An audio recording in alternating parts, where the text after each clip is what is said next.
निमंत्रण को लेकर के वो सियासी चेहरा सामने आया तो उसने बता दिया कि आज भी कांग्रेस का स्टैंड वही है जो बहुत पहले हुआ करता था, जो राम के अस्तित्व को ही नकार देते थे। आज भी वही मानसिकता है, वही सोच है। जरा शुरुआत करूंगी इस रिपोर्ट के साथ।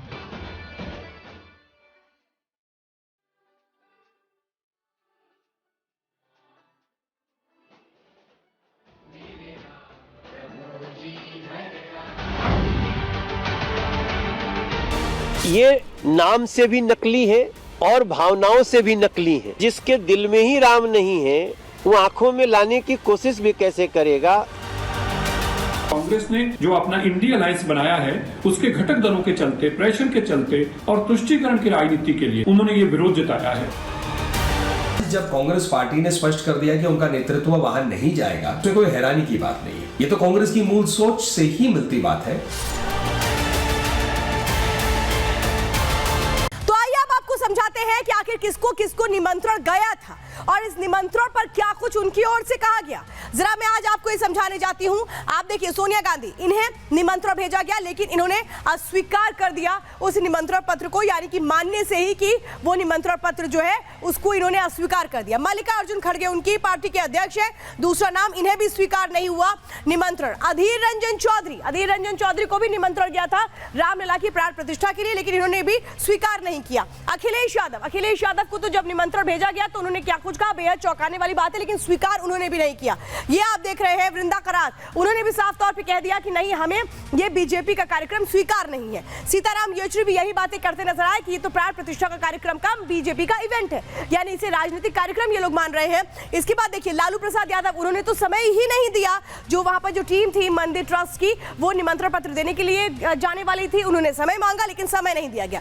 नीतीश कुमार भी कुछ यही कर रहे हैं। नीतीश कुमार ने अभी तक समय नहीं दिया। उन्होंने वो टीम जो चाह रही थी कि निमंत्रण पत्र दे दिया जाए साक्षात जाकर के, लेकिन कैसे नीतीश कुमार ने भी समय देने से मना कर दिया। लेकिन ये हो क्यों रहा है, अब चलिए जरा मैं आपको बताती हूं कि आज कांग्रेस की ओर से बाकायदा एक लेटर जारी किया गया जिसमें उन्होंने बताया कि कैसे निमंत्रण पत्र स्वीकार नहीं करते हैं। सोनिया गांधी उन्हें निमंत्रण भेजा गया था, मल्लिकार्जुन खड़गे को निमंत्रण भेजा गया था, अधीर रंजन चौधरी को निमंत्रण भेजा गया था। भगवान राम को करोड़ों लोग पूजते हैं। आज जो स्टेटमेंट्स इन लोगों के निकलकर सामने आए वो क्या, वो मैं बता रही हूं। धर्म इंसान का व्यक्तिगत विषय होता है, ये कांग्रेस कह रही है। बीजेपी आरएसएस ने मंदिर को राजनीतिक परियोजना बना दिया है, ये कहा गया है कांग्रेस की ओर से। चुनावी लाभ के लिए अधूरे बने मंदिर का उद्घाटन कार्यक्रम है। बीजेपी आरएसएस के इवेंट के निमंत्रण को अस्वीकार करते हैं। इसे बीजेपी और आरएसएस का इवेंट बता रही है कांग्रेस और कह रही है इसलिए हम नहीं जाएंगे, इसलिए हम अस्वीकार करते हैं। तो देखिए, कांग्रेस ने जिस तरीके से निमंत्रण पत्र को स्वीकार नहीं किया, अखिलेश यादव ने स्वीकार नहीं किया, तमाम इंडी गठबंधन के नेता निमंत्रण पत्र से कैसे परहेज कर रहे हैं, लेकिन इसके बाद क्या लोगों के सामने ये वोट मांग पाएंगे आस्था के नाम पर? लेकिन साधु संतों में गुस्सा किस तरह से है इनके इस फैसले के बाद, सुनिए जरा। ये तो ठाकुर जी की कृपा है, जिसको वो बुलाएंगे। यह सर आवत अति कठिनाई, राम कृपाविन आप न जाई। यही सर आवत अति कठिनाई, यहाँ आने के बाद भी वो रामलला का दर्शन आज तक नहीं किए हैं कांग्रेस वाले। कांग्रेस सोनिया गांधी और खड़गे की तो बुद्धि भ्रष्ट हो गई है, उनकी लुटिया पूरी तरह से डूब चुकी है। तो अखिलेश यादव साफ तौर पे ये कह रहे हैं कि वो लोग जो निमंत्रण देने के लिए आए थे, वो कहते हैं मैं तो इनको मानता ही नहीं हूं, ये कौन लोग हैं, मैं किसी भी अनजाने से निमंत्रण नहीं लूंगा। लेकिन यही अखिलेश यादव एक वक्त में ये भी कह रहे थे कि अगर निमंत्रण आएगा, बुलाया जाएगा तो हम जाएंगे। यही बातें कर रही थी डिंपल यादव, लेकिन आज इनकी ये बातें बदल चुकी है। इससे पहले इन्होंने कहा क्या था, सुनिए जरा।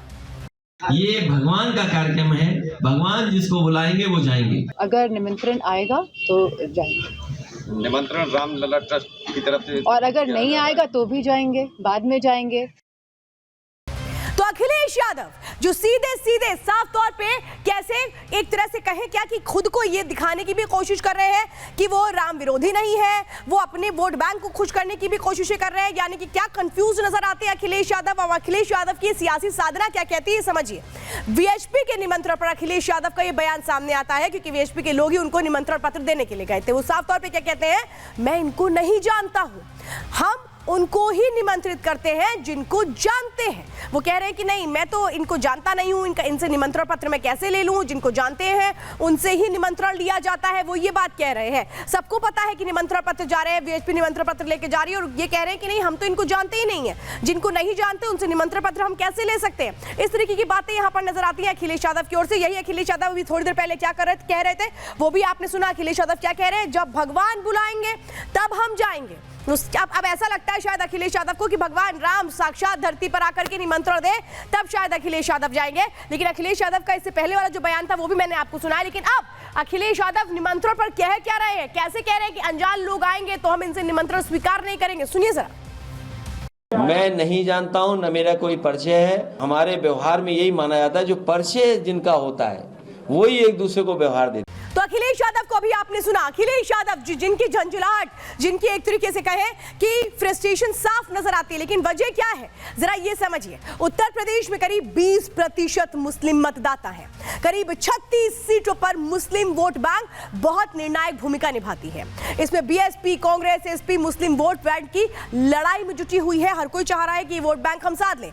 तीनों पार्टी मुस्लिम वोट्स को साधना चाहती हैं, क्योंकि तीनों पार्टीज में अगर मुस्लिम वोट बैंक की राजनीति को साध लिया तो ये मानते हैं कि उत्तर प्रदेश की राजनीति में 80 सीटों पर इनका एक अच्छा होल्ड हो जाएगा। और यही वजह है क्या जो निमंत्रण पत्र को अस्वीकार कर दिया गया। क्या कहें कि वोट बैंक की राजनीति है, कुछ लोगों को खुश करने की कोशिश है, और इसीलिए उस बड़े पर्व को जिसकी दुनिया भी एक तरह से तैयारी कर रही है, उसका इंतजार इनको नहीं है। चलिए जरा मैं आपको बताती हूं कि और कौन कौन से राजनीतिक पार्टियां हैं जिन्होंने निमंत्रण पत्र को अस्वीकार कर दिया है। लेकिन क्या इनको ये नहीं लगता कि जो ये चुनाव आने वाले हैं इसमें इसका असर होगा, क्योंकि सीधे सीधे आस्था का बड़ा विषय चुनावों में बनता है। लेकिन इस बार किस तरीके से मुंह की खानी पड़ सकती है इन विपक्षी पार्टियों को, देखिए एक रिपोर्ट।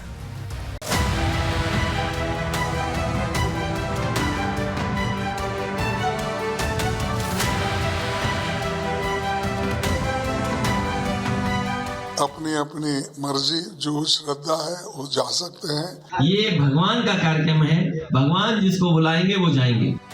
कल तक भक्ति पथ पर सियासी नफा नुकसान की कैलकुलेशन में जुटे कांग्रेस अध्यक्ष ने आखिरकार फैसला ले लिया, वो नहीं जाएंगे। ना ही सोनिया गांधी जाएंगे और ना ही अधीर रंजन।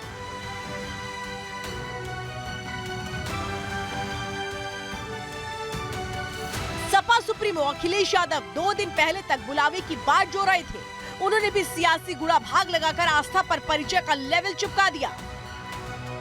मैं नहीं जानता हूं, न मेरा कोई परिचय है, न मेरी उनसे कभी कोई मुलाकात हुई होगी। जो परिचय वाले हैं, हमारे व्यवहार में यही माना जाता है, जो परिचय जिनका होता है वही एक दूसरे को व्यवहार देते हैं। कांग्रेस और समाजवादी पार्टी ने प्राण प्रतिष्ठा पर अपना स्टैंड क्लियर किया तो वही हुआ जिसका डर दोनों पार्टियों को सता रहा था। बीजेपी ने विपक्ष की सोच पर तुष्टीकरण का लेवल चस्पा कर दिया, इतिहास का जिक्र किया और वोट की फिक्र का हवाला भी दिया।